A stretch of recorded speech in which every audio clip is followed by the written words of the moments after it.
Հարգելի գործընկերներ, ես նախ ուզում եմ մեր քաղաքացիներին բացատրել, թե ինչ տեղի ունեցավ քիչ առաջ։ Ազգային ժողովի նիստերը վարելու առաջին իսկ բայց ինձ թվում է բոլոր գործընկերները նկատած կլինեն, որ ես ընդգծված վերաբերմունք ունեմ առհասարակ դահլիճի կարգապահության նկատմամբ, որովհետև դա անում եմ առանց խտրականության։ Թե մեր խմբակցության նկատմամբ եւ թե ընդդիմադիր խմբակցությունների նկատմամբ, եւ դա նույնիսկ իմացա, որ արժանացել է ընդդիմադիր падգամավորներից մեկի, տենց կոշտ գնահատականին, թե ինչու է նույնիսկ սեփական թիմակիցներին նախազգուշացումներ հայտարարում եւ այլն։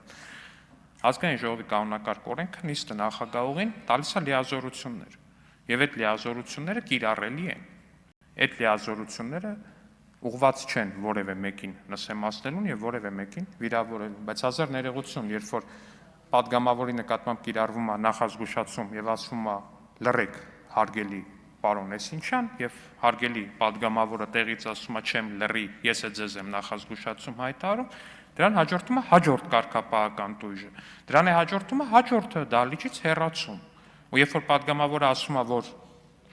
ես երբ ուզեմ այդ ժամանակ դուրս կգամ, այդ ժամանակ նիստը նախագահողը պետքա ցույց տա, որ չէ, դա այդպես չի, երբ որ նիստը նախագահողը ասում է լքեք դահլիճը, դուք լքելու եք դահլիճը։ Հակառակ պարագայում ուրիշ արտահայտություններ մի արեք, որ հետո այդ ձեր արտահայտությունները բան չլինի, բայց ես իրականում ավելի շատ ուզում եի այս պահին ազգային ժողովի շենքը ըստ երևույթին լքած ուժեղ Հայաստան խմբակցության հետ խոսեի փոքրինչ նրանց ղեկավարի այստեղից ունեցած ելույթի մասին, որտեղ այդ ելույթի իմ համար չգիտեմ ինչ էր։ Ես անկեղծ ինչքան տենց լսեցի այդ ելույթը, այդքան իմ համար ուղղակի աբսուրդի ժանրից էր։ Հասկանում եք Սերժ Սարգսյանի փաստացի հանրապետական կուսակցության շարունակությունը այստեղ ուժեղ Հայաստան դաշինքը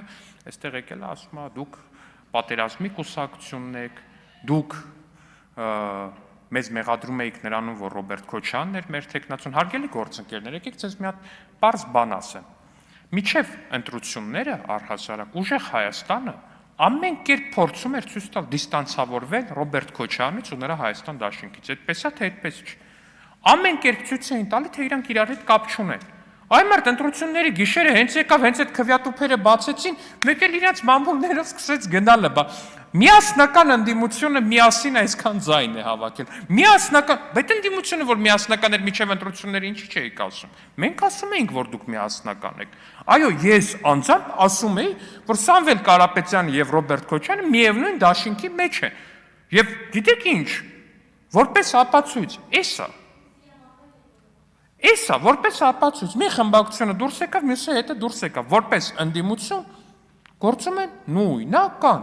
միասնական ընդդիմություն Ռոբերտ Քոչարյանի հետ։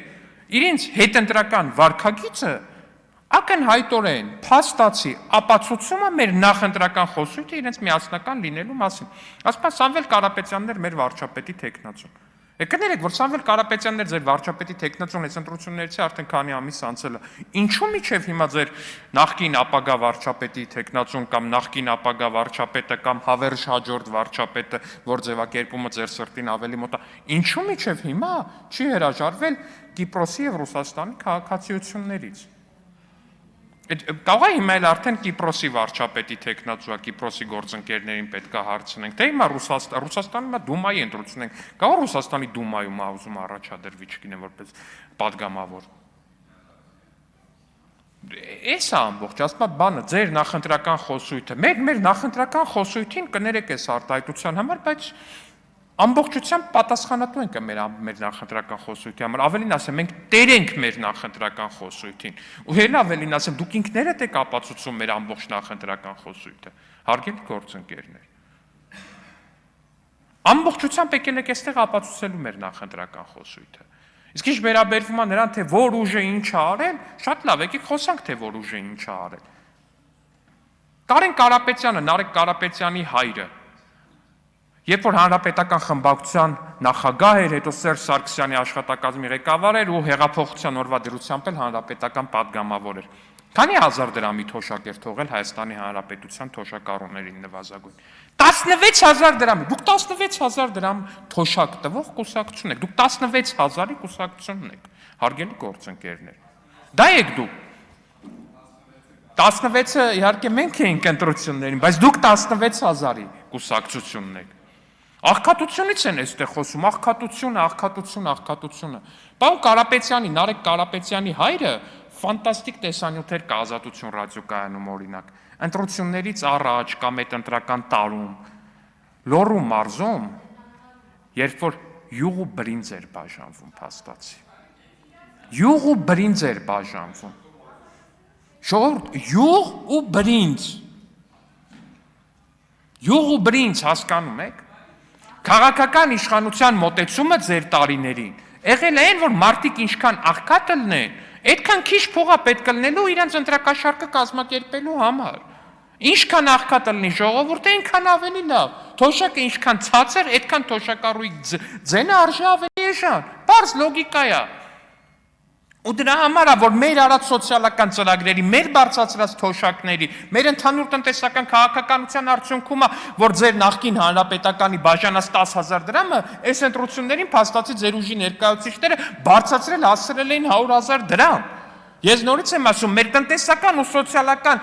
կատարած գործունեության լավագույն ցուցանիշը ընտրակաշառքն է, ժողովուրդ ջան, ձեր կողմից բաժանված, ձեր ներկայացուցիչների կողմից բաժանված։ Նախկինում բաժանում էիք 10,000 դրամ միջև մեր իշխանությունը,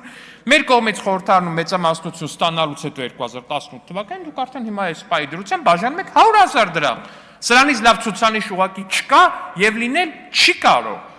Ու ես ձեզ ասեմ իհարկե, մի բան էլ ասեմ։ Բարբերաբար այստեղից խոսվում է թոշակները բարձրացնելու բացասական կոնտեքստի մասին, թե բա դա էս էր, դա այն էր, դա իր մեջ պարունակում էր սոցիալական կաշառքի որոշակի դրվագներ, այսպես, այնպես, բա ինչ պարտադիր էր բարձրացնել։ Սիրելի թոշակառուներ, հանկարծ չմտածեք, էլի բարձրացնելու ենք ձեր թոշակները, ինչպես խոստացել ենք նախընտրական շրջան։ Ու բարձրացնելու ենք բոլորին, անկախ նրանից, թե դուք մեզ եք ընտրել, մեզ չեք ընտրել, անկախ նրանից, չգիտեմ, օրինակ ձեր թոռնիկները գուցեև ուժեղ Հայաստանի падգամավոր են, Հայաստան դաշինքի падգամավոր են։ Մենք ձեր թոշակները բարձրացնելու ենք, ուզեք, թե չուզեք։ Այսքանը, շնորհակալություն։ Հավանիր տեսանյութը եւ բաժանորդագրվիչ նորությունները բաց չթողնելու համար։